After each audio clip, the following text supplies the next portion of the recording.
India में job की इतनी किल्लत क्यों है? यानी कि एआई, ले-ऑफ और 2030 का इतना बड़ा भय है, इतना बड़ा डर है जिसकी वज़ह से आज के टाइम में आधे से ज़्यादा लोगों की जो नौकरियाँ हैं वो तो जा ही चुकी हैं। इसके साथ में जो लोग प्रिपरेशन कर रहे हैं जॉब्स की, उनको भी यही डर सताने लगा है कि क्या हमें जॉब मिल पाएगी या नहीं मिल पाएगी। यानी कि इसे ऐसे समझिए कि यहाँ पर जो है टोटल 100 स्टूडेंट्स जो है जॉब के लिए तैयारी कर रहे हैं, लेकिन उनमें से सिर्फ 1 स्टूडेंट्स को जॉब मिलने वाली है। इतनी क्रिटिकल कंडीशन है फिलहाल इंडिया के अंदर क्योंकि जॉब्स लगातार जो है कट हो रही हैं और सिर्फ जॉब्स ही नहीं कट हो रही, यहाँ पर जो है अलग-अलग प्रोफ़ेशन में जो है अभी लगातार पिछले कुछ दिनों में इन्फोसिस यानी कि जो आईटी की जो सबसे बड़ी कंपनी है, इन्फोसिस हो गई, टीसीएस हो गई, इन्होंने बहुत भारी संख्या में जो है अपने यहाँ से जॉब कट की है, यानी कि अपने यहाँ से बहुत सारे एम्प्लॉइज़ को फायर किया है। अब ऐसे में सवाल ये उठता है कि जब इतनी बड़ी कंपनियाँ अपने यहाँ से एम्प्लॉइज़ को फायर कर रही हैं, तो कुछ ना कुछ बड़ा होने वाला है, यानी कि 2030 से पहले-पहले कुछ ना कुछ इतना बड़ा होने वाला है जिससे जो है अब इंडिया के अंदर जो जॉबलेस लोगों की जो जनसंख्या है वो और ज़्यादा बढ़ने वाली है। यानी कि अब जो आने वाला टाइम है इंडिया में वो और ज़्यादा भयानक होने वाला है जॉब्स को लेकर। अभी आपको ये लगता होगा कि नहीं अभी सारी चीज़ सही चल रही है, सरकारें हमारी ये कहती है कि हमारे पास बहुत ज़्यादा एम्प्लॉयमेंट है और एम्प्लॉयमेंट रेशो वो कह रहे हैं कि धीरे-धीरे बढ़ा रहे हैं, इंडस्ट्रीज़ लग रही हैं, नई इंडस्ट्रीज़ चालू हो रही हैं और लगातार जो है रिक्रूटमेंट जारी है। लेकिन रियलिटी कुछ और है दोस्तों, रियलिटी ये है कि आज के टाइम में जो बड़ी आईटी सेक्टर की कंपनीज़ हैं, सिर्फ़ वही नहीं बहुत बड़ी-बड़ी कंपनियों ने अपने एम्प्लॉइज़ को फायर किया है। अब यहाँ पर सवाल ये उठता है कि जब इतनी बड़ी कंपनियाँ अपने एम्प्लॉइज़ को नहीं सँभाल पा रही हैं, तो अब ऐसे में छोटी कंपनियों से क्या ही उम्मीद करना? और इंडिया है, इंडिया में लगातार जनसंख्या बढ़ रही है और लगातार जो स्टूडेंट्स हैं, लगातार जो है जॉब्स के लिए प्रिपरेशन कर रहे हैं, तैयारियाँ कर रहे हैं, लेकिन उनको जो है फिर भी उम्मीद अब आधी-अधूरी रह गई क्योंकि जब से जो है टीसीएस, इन्फोसिस और जो बड़ी-बड़ी आईटी सेक्टर की कंपनीज़ है, इन्होंने अपने यहाँ से एम्प्लॉइज़ को फायर किया है। इससे अब इनके मन में भी ये भय है कि कहीं हमें भी जॉब मिलेगी या नहीं मिलेगी इसकी। अब जो नए स्टूडेंट्स हैं जो अभी प्रिपरेशन कर रहे हैं जॉब्स की, अब उनके मन में भी एक भय है कि क्या अब उन्हें जॉब मिल भी पाएगी या नहीं मिल पाएगी? इसका बहुत बड़ा भय है। क्या आने वाले समय में इंडिया में जॉब खत्म हो जाएगी? और क्या एआई इंसानों की नौकरियाँ खा जाएगा? और आखिर में सबसे बड़ा सवाल कि इन्फोसिस और टीसीएस जैसी जो बड़ी आईटी कंपनियाँ हैं, वो अपने एम्प्लॉइज़ को क्यों फायर कर रही हैं?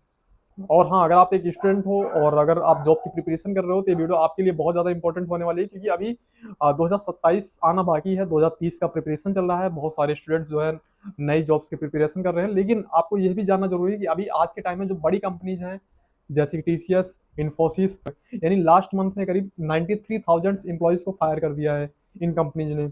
अब क्या आगे उम्मीद क्या हो सकती है? 2030 तक तो मुझे ऐसा लगता है कि शायद अब जो है एक विकराल रूप लेने वाली है नौकरियाँ। क्योंकि नौकरी लेने वाली जो जनसंख्या है वो लगातार बढ़ रही है और इसमें अब मैंने जो रेशो आपको बताया, मान के चलिए 100 स्टूडेंट्स तैयारी कर रहे हैं, तो 100 में से सिर्फ 1 स्टूडेंट्स को जो है जॉब मिलेगी। अब वो 100 में से 1 स्टूडेंट्स को जो है जॉब मिलने की संभावना है, सिर्फ संभावना है। अभी जो स्थिति नज़र आ रही है मेरे सामने वो यही है कि अभी जितने भी लोग निकाले गए हैं, जो भी लोग फायर किए गए हैं, वो कोई निचली पोस्ट पे काम नहीं कर रहे हैं। वो किस किसी निचले प्रोफ़ेशनल पे काम नहीं कर रहे हैं। उनकी ये प्रोफ़ेशनल डिग्री है, वो सालों से मेहनत करके यहाँ तक पहुँचे हैं, लेकिन फिर भी उनको फायर कर दिया गया। आज इस वीडियो के माध्यम से मैं आपको ये भी बताऊँगा, आखिर इंडिया में इतनी बेरोज़गारी क्यों बढ़ रही है? सबसे बड़ी बात, बड़ी कंपनियाँ क्यों ले ऑफ कर रही हैं? 2030 तक यानी कि आज से ठीक 5 साल बाद दुनिया किस तरह से नज़र आएगी? और क्या स्थिति होगी उस समय नौकरियों की? इसके बारे में मैं आपको डिटेल में बताऊँगा, इसलिए आप इस वीडियो को कंप्लीट देखिएगा। सबसे पहला जो पॉइंट है वो ये है कि इंडिया के अंदर जॉब की इतनी ज़्यादा प्रॉब्लम क्यों है? क्या सिर्फ एक वजह है? नहीं, इसके पीछे कई सारी वजहें हैं। देखिए दोस्तों, इंडिया दुनिया का सबसे बड़ा युवा देश बनता जा रहा है, यानी कि जो यहाँ पर युवाओं की संख्या है वो लगातार बढ़ रही है। हर साल लाखों नहीं करोड़ों युवा मार्केट में आते हैं जॉब की तलाश में। लेकिन यहाँ पर प्रॉब्लम ये है कि यहाँ पर नई जॉब्स मार्केट में नहीं आ रही, उससे पहले की जो है हज़ारों की संख्या में जो है जॉब लेने वालों की भीड़ आगे आ रही है। गवर्नमेंट जॉब बहुत ज़्यादा लिमिटेड है, इसके साथ में जो प्राइवेट सेक्टर की जॉब्स हैं वो कम हायरिंग कर रही हैं, यानी कि कम एम्प्लॉइज़ से अपना जो है काम निकलवाना चाहती हैं और ज़्यादा से ज़्यादा घंटों तक काम करवाना पसंद कर रही हैं। प्राइवेट कंपनियाँ जो कि 8 से 12 घंटे, 15 घंटे, कई बार ये टाइमिंग जो है 18-18 घंटे तक पहुँच जाती है, यानी कि जो प्राइवेट एम्प्लॉइज़ हैं, उनसे करीब 18-18 घंटे तक काम कराया जा रहा है प्राइवेट कंपनीज़ के द्वारा। गवर्नमेंट जॉब्स बहुत ज़्यादा लिमिटेड हैं, प्राइवेट जॉब्स तो हैं सही लेकिन बहुत कम हायर कर रहे हैं प्राइवेट जॉब वाले। प्राइवेट कंपनीज़ बहुत कम हायरिंग चला रही हैं और कॉम्पिटिशन इतना ज़्यादा बढ़ चुका है, पहले जहाँ एक जॉब के लिए 100 कैंडिडेट अप्लाई करते थे, वहीं पर अब एक जॉब के लिए 1000 यानी हज़ारों कैंडिडेट अप्लाई करते हैं, तब जाकर किसी एक कैंडिडेट को जो है यहाँ पर मौका मिलता है। तब आप खुद ही अंदाजा लगा लीजिए कि आगे की जो स्थिति है वो इंडिया की कैसी रहने वाली है। अब बात करते हैं कि सबसे बड़ा कारण यानी कि एआई कैसे रोल प्ले कर रहा है इसके अंदर। एआई यानी कि आर्टिफिशियल इंटेलिजेंस लगातार जो है अलग-अलग क्षेत्रों में आगे बढ़ रहा है। जहाँ पहले कंपनीज़ को कोडिंग के लिए एक अलग टीम बनानी पड़ती थी, वहीं पर यानी कि कोडिंग के लिए अलग, कस्टमर सर्विस के लिए अलग और टेस्टिंग के लिए एक अलग सेपरेट टीम हुआ करती थी। अब लेकिन ये सारे काम लगभग-लगभग ये एआई सारे काम एक साथ करके खुद दे रहा है। तो ऐसे में जो प्राइवेट कंपनियाँ हैं वो ये सोच रही हैं कि हमारा सारा काम एआई बेस्ड हो ही चुका है, तो हम इतने सारे एम्प्लॉइज़ क्यों हायर करें? क्यों अपने एक्सपेंसेस को बढ़ाएँ? ऐसे में हमारे लिए सबसे अच्छा ज़रिया है कि हम जो है एआई से क्यों ना हम सारे काम जो है निकलवा लें। एआई बहुत सारे काम खुद से करने लग गया है, जिससे कि जो लोगों की जॉब्स है वो लगातार जो है लोगों की जॉब्स जा रही हैं। एआई बहुत सारे काम ऐसे कर सकता है जैसे कि जो है कोड लिख सकता है, ईमेल बना सकता है, इसके साथ में जो है कस्टमर से ऑनलाइन चैट कर सकता है, डेटा एनालाइज़ कर सकता है एआई। तो एआई ऐसे तमाम काम कर सकता है जो कि आज के टाइम में जो कि पहले के टाइम में जो है एक पूरी टीम बैठानी पड़ती थी प्राइवेट कंपनीज़ को उसको जो है हैंडल करने के लिए, चाहे फिर कस्टमर सपोर्ट की बात हो, चाहे डेटा एनालाइज़ की बात हो, चाहे फिर जो है डेटा कोडिंग की बात हो, इन सभी के लिए पहले एक टीम बनती थी, लेकिन आज के टाइम में एआई सारे काम लगभग खुद ही कर लेता है, इसलिए प्राइवेट कंपनी के लिए बहुत ज़्यादा आसान हो जाता है एआई से काम लेना। एआई उनको हर तरीके से काम करके दे रहा है, वो भी लगभग बहुत कम कॉस्ट में। वहीं पर जो पहले एम्प्लॉयी हायर करते थे उनको बहुत सारे खर्चे देखने पड़ते थे। एम्प्लॉइज़ को हायर करना, उनको सैलरी देना, उनके सारे एक्सपेंसेस देखना, इस तरह के बहुत सारे खर्चे कंपनीज़ के ऊपर बर्डन की तरह काम करते थे। लेकिन अब जब से एआई आया, जब से ये सारे खर्चे कम हो गए ऑलमोस्ट कंपनी यानी कि जो काम पहले 10 से 12 लोग करते थे, वही काम आज सिर्फ़ 1 से 2 लोग एआई को कमांड देकर कर लेते हैं। यानी काम कैसा भी हो एक एआई ट्रेन्ड एम्प्लॉयी है तो वो सारे काम कर सकता है एआई ज़रिए। अब नेक्स्ट मेन पॉइंट ये है कि इन्फोसिस और टीसीएस जैसी जो बड़ी कंपनियाँ हैं, ये आखिर ले ऑफ क्यों कर रही हैं?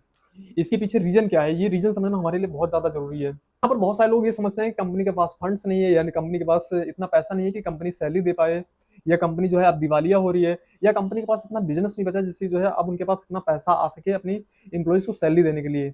लेकिन असली कारण कुछ और है। ये कारण नहीं दोस्तों कि पैसा नहीं है कंपनी के पास या कंपनी बिज़नेस नहीं कर पा रही है, ये सारे कारण नहीं है, कारण कुछ और है। असल में पूरी आईटी इंडस्ट्री जो है बदल रही है, जहाँ पहले लाखों एम्प्लॉइज़ से काम लिए जाते थे, वहीं पर अब जो है कुछ हज़ारों एम्प्लॉइज़ से काम कंपनी आईटी कंपनीज़ का काम चल सकता है, तो आईटी कंपनीज़ क्यों लाखों एम्प्लॉइज़ को बैठाकर सैलरी देंगी? सबसे बड़ा पॉइंट ये है।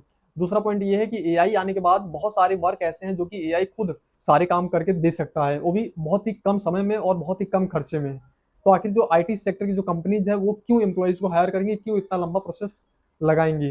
अब ऐसे में जब एआई का ऑप्शन उनको मिल चुका है, तो एआई से वो बहुत सारे काम और बहुत जल्दी फ़ास्ट तरीके से जो है करवा सकते हैं और कुछ काम ऐसे हैं जो कि फ्री में हो सकते हैं उनके। अब इन आईटी कंपनीज़ का जो सबसे बड़ा फ़ॉर्मूला है, वो ये है कि कम से कम एम्प्लॉइज़ और ज़्यादा से ज़्यादा एआईज़ इक्वल टू ज़्यादा से ज़्यादा प्रॉफ़िट कमाना। तो काम कंपनियाँ एम्प्लॉइज़ से जो है 1 महीने के अंदर करवाती हैं, वही काम एआई सिर्फ़ 2 से 4 दिन के अंदर करके दे सकता है। इसलिए सबसे ज़्यादा खतरा उन जॉब्स को है जिसमें बार-बार एक जैसा काम होता है। जैसे कि basic coding, manual testing, data entry, customer support जैसे ये जो काम हैं, ये काम रिपीटेबल काम होते हैं और इस रिपीटेबल काम को आप आराम से एआई के ज़रिए कंप्लीट कर सकते हैं। एआई आज के टाइम में इतना फ़ास्ट, इतनी तेज़ी से काम करता है जितना काम 1 लाख एम्प्लॉइज़ बैठकर पूरे महीने में करते हैं, उतना काम एआई सिर्फ़ 4 से 5 दिन के अंदर करके दे देता है। और 4th और जो सबसे इम्पोर्टेंट पार्ट है, वो है डिग्री अब काफ़ी नहीं है। कुछ लोग ये समझते हैं कि डिग्री ले लेने से या फिर कहीं से कोर्स कर लेने से हम जो है एक अच्छी जॉब ले सकते हैं या कुछ स्टूडेंट ये समझते हैं कि हम कहीं किसी इंस्टीट्यूट से जो है पास आउट होकर या कहीं किसी इंस्टीट्यूट से जो है हम अपनी प्रिपरेशन करके हम एक अच्छी जॉब पर ले सकते हैं। हम एक डिग्री लेकर हम जॉब ले सकते हैं, तो अब ऐसा संभव नहीं है। होता था पहले ये होता था किसी के पास अगर बीकॉम या फिर बीटेक की डिग्री है तो उसे जॉब मिलने में बहुत ज़्यादा नहीं होती थी, यानी कि उसको जॉब मिलने के चांसेस बहुत ज़्यादा बढ़ जाते थे। लेकिन अब के टाइम में क्या है, अब के टाइम में कंपनी स्किल्स देखती हैं, डिग्री ज़्यादा नहीं प्रिफर करती, डिग्री ज़्यादा नहीं देखती हैं। अब कंपनी जो है अपने एम्प्लॉइज़ में एक स्किल देखती हैं जो कि उनके काम को परफेक्टली कर सकता हो। अगर आपके पास ये स्किल्स हैं तब आप जो है किसी कंपनी में अप्लाई करेंगे तो हो सकता है अगर आपके पास डिग्री ना भी हो तो भी आपका काम हो जाएगा, आपको जॉब मिल सकती है। जैसे कि एआई स्किल, कोडिंग, कम्युनिकेशन यानी कि प्रॉब्लम सॉल्विंग और डिजिटल स्किल्स जैसे अगर आपके पास स्किल्स हैं, तो आपको जॉब मिलने में थोड़ी-सी आसानी हो सकती है। लेकिन अगर आप ये सोचो कि मैं एमबीए कर लूँ, बीकॉम कर लूँ या बीटेक कर लूँ, डिग्रीधारी हो जाऊँ, तो डिग्री दिखा के मैं जो है जॉब ले सकता हूँ, तो आज के टाइम में वो पॉसिबल नहीं है। ऐसे में डिग्री से जॉब मिलना आज के टाइम में बहुत ज़्यादा मुश्किल होता जा रहा है। अब बात करते हैं कि आखिर 2027 से 30 तक क्या हो सकता है? क्या स्थिति बनती है 2027 से लेकर 2030 तक जॉब की? तो सबसे ज़रूरी सवाल ये है कि आखिर हमारा फ्यूचर कैसा रहने वाला है? क्या आगे भी हमें जॉब्स की किल्लत देखने को मिलेगी? या क्या आगे हमारे सामने और बड़ा संकट है? या फिर आगे जो है जॉब्स आसानी से मिल जाया करेंगी। आने वाले 5 साल बहुत बड़े बदलाव लेकर आने वाले हैं। 2027 तक बहुत सारी बेसिक्स जॉब खत्म हो जाएँगी, यानी कि data entry, coding, basic coding और जो है डेटा एनालाइजिंग के साथ में कस्टमर सपोर्ट, कस्टमर चैट जैसे जो जॉब्स हैं वो लगातार जो है कम हो रही हैं और 2027 तक इनमें बहुत भारी कमी देखने को मिलेगी आपको। बहुत सारी बेसिक जॉब जैसे call centre, data entry, simple office work, basic IT support जैसे जो प्रोफाइल्स हैं इन पर आप अब आपको जो है जॉब ना के बराबर देखने को मिलेगी 2027 से, क्योंकि एआई इतना ज़्यादा अपने आप को अपग्रेड कर चुका है, क्योंकि ये सारी जॉब्स जो है एआई पूरी तरह से खत्म कर चुका है। सेकंड्स के अंदर वो भी फ्री में हो रहा है एआई के ज़रिए, तो उसको आपको हायर करने की ज़रूरत ही क्या है? वो अपने पैसे बचाएगा, ना कि आपको जो है सैलरी देगा। कि ये सभी काम एआई से आसानी से सँभाले जा सकते हैं, इसलिए जो है एआई के ज़रिए इन सभी कामों को जो है एक एम्प्लॉयर आसानी से निकाल सकता है। इससे यहाँ पर जो है जॉब कट ऑफ देखने को बहुत ज़्यादा मिलेगी। यहाँ पर जो है जो जॉब की ले ऑफ है, वो बहुत ज़्यादा देखने को मिलेगी 2027 के बाद। अब बात करते हैं कि आखिर इतनी सारी चीज़ें हो रही हैं, जॉब्स जा रही हैं, नई जॉब्स क्रिएट नहीं हो रही हैं, तो आखिर फ्यूचर में सेफ क्या रहेगा? हमें सेफ क्या रखना है या हमें कैसे अपने आप को सेफ रखना है? हम अपने आप को सेफ कैसे रख सकते हैं उसके बारे में चलिए बात कर लेते हैं। यहाँ पर इसका मतलब ये नहीं कि जॉब्स पूरी तरह खत्म ही हो जाएँगी। जॉब्स रहेंगी, लेकिन इसमें जो है कुछ क्राइटेरिया रहेगी। अगर आप उन क्राइटेरियाज़ को अगर आप कंप्लीट कर लेते हैं यानी फुलफिल कर लेते हैं, तो भी आपके पास जॉब रहेगी। आने वाले 10 साल, 20 साल तक आप इज़िली जो है जॉब कर सकते हैं। लेकिन उसके लिए आपको थोड़ी-सी स्किल डेवलप करनी पड़ेगी। इसमें आपको कुछ नई जॉब्स देखने को मिलेंगी। उसके लिए आपको नई स्किल्स सीखनी पड़ेगी, नई स्किल्स को डेवलप करना पड़ेगा। उसके बाद आप एक नई जॉब्स को जो है अ, अप्लाई कर सकते हैं, नई जॉब्स को आप जो है नई जॉब्स को आप कंसीडर कर सकते हैं। अगर आप ये कुछ स्किल्स अगर आप सीख लेते हैं, तो आपके लिए जॉब सिक्योर हो जाती है। जैसे कि AI tools, cyber security, cloud computing, video editing, content creation, digital marketing, personal branding, इस टाइप की जो जॉब्स हैं वो लगातार जो है बढ़ेंगी आगे चलकर, क्योंकि ये जो एआई टूल्स, साइबर सिक्योरिटी वाली जो जॉब्स हैं, ये जॉब्स अभी इस प्रोफाइल पे जॉब अभी और आएँगी। और यहाँ पर जो सबसे ज़रूरी स्किल होगी आपके लिए वो है फास्ट लर्निंग। जितनी ज़्यादा आप लर्निंग कर सकते हैं एआई से रिलेटेड, चैटबॉट से रिलेटेड, उतनी आप लर्निंग करके आगे चलिए। तब जाकर जो है आपको एक अच्छी जॉब ऑफर मिल सकती है। अब बात करते हैं कंटेंट क्रिएशन क्यों एक पावरफुल फ्यूचर बन सकता है आपके लिए। बहुत ही इंटरेस्टिंग बात है कि एआई पूरी तरह से इंसानों की जो क्रिएटिविटी है उसे रिप्लेस नहीं कर सकता है। एक टाइम ऐसा आता है कि जहाँ पर इंसानों की ज़रूरत पड़ती ही पड़ती है और वो काम है कंटेंट क्रिएशन का। कंटेंट क्रिएशन एक ऐसा काम है जिसमें जो है एक ह्यूमन की ज़रूरत पड़ेगी, एक ह्यूमन वॉइस की ज़रूरत पड़ेगी। आपका जैसे मैं आपसे भी फेस टू फेस बात कर रहा हूँ।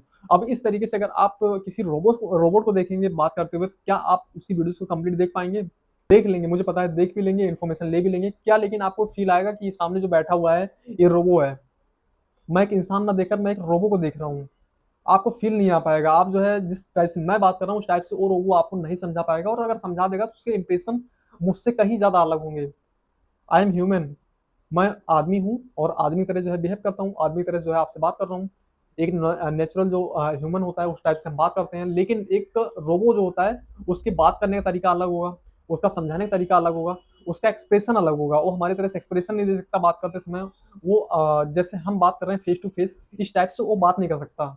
तो यहाँ पर जो है कंटेंट क्रिएशन की जो लाइफ है वो लगातार बढ़ेगी और कंटेंट क्रिएशन में जो लोग काम कर रहे हैं वो लगातार जो है आगे बढ़ते चले जाएँगे। अब इसमें कौन-कौन से प्लेटफ़ॉर्म है जहाँ पर जो है आप कंटेंट क्रिएशन करके अच्छा पैसा कमा सकते हैं। पहला तो यूट्यूब हो गया, दूसरा इंस्टाग्राम, तीसरा ऑनलाइन बिज़नेस, चौथा पर्सनल ब्रांडिंग और पाँचवाँ है फेसबुक। यानी इन 5 प्लेटफ़ॉर्म पर अगर आप जो है अच्छे से काम कर लेते हैं, तो आप अच्छा खासा पैसा बना सकते हैं लाइफ़ में। चाहे 5 साल हो, 10 साल हो, 15 साल हो, 20 साल हो, जब तक चाहे जब तक कंटेंट क्रिएशन आप जो है कर सकते हो। एआई सब कुछ कर सकता है, लेकिन एक ह्यूमन की जगह, एक आदमी की जगह, एक कंटेंट क्रिएटर की जगह नहीं ले सकता। कंटेंट क्रिएटर की जगह ले भी लेगा तो कंटेंट क्रिएटर जैसी बात नहीं कर पाएगा, फेस टू फेस हमारे जैसे बात नहीं कर पाएगा। इसलिए मैं कह रहा हूँ कंटेंट क्रिएशन आज नहीं, आज से 10 साल बाद भी चलेगा। ये आने वाले टाइम में हो सकता है और भी ज़्यादा पावरफुल तरीके से जो है कंटेंट क्रिएशन का सफ़र आगे बढ़े। अगर आपके पास कोई नॉलेज है, कोई स्टोरी टेलिंग का आइडिया है, तो इंटरनेट कोई या फिर कोई स्किल है, तो इंटरनेट आपके लिए एक बहुत बड़ा समंदर बन सकता है, जहाँ पर जो है आप बहुत सारी स्किल्स को सीख कर आप आगे बढ़ सकते हैं, आप कंटेंट क्रिएशन की जर्नी में आ सकते हैं, आप यहाँ पर जो है अच्छा पैसा बना सकते हैं, इसके साथ में आप अपनी ब्रांडिंग भी कर सकते हैं। यानी अगर आपके पास नॉलेज है, स्किल है, आप उसको थोड़ा-सा बिल्डअप करके आप जो है कंटेंट क्रिएशन में की जर्नी में आकर आप जो है अच्छा पैसा यहाँ से जो है बना सकते हैं। इसके साथ नेम और फेम भी कमा सकते हैं। मोटा-मोटी मैं आपको बता दूँ दोस्तों, सच्चाई ये है कि आने वाला टाइम अब आसान नहीं होगा। आने वाला टाइम और ज़्यादा मुश्किलों भरा आने वाला है। लेकिन अब इससे डरने की इतनी ज़्यादा ज़रूरत नहीं, क्योंकि आने वाला जो टाइम है, वो नए बदलाव लेकर आएगा, तो नई नौकरियाँ आएँगी। और नई नौकरियों के लिए आपको नए तरीके से तैयारी करनी पड़ेगी, नई-नई स्किल्स सीखनी पड़ेगी, तब जाकर आपको एक नई जॉब्स मिल पाएगी। और उस टाइम भी कॉम्पिटिशन होगा, आज भी कॉम्पिटिशन है, कॉम्पिटिशन का दौर ही लगातार चलता रहेगा। अब जब आप जो है कॉम्पिटिशन में पार्टिसिपेट करेंगे तो उस टाइम हो सकता है जो है आप नई स्किल्स के साथ आगे आएँ, हो सकता है आपकी जीत हो, आपको एक अच्छी खासी सैलरी मिल सकती है। तो दोस्तों ये वीडियो देखने के लिए आपका बहुत-बहुत धन्यवाद। नमस्कार दोस्तों।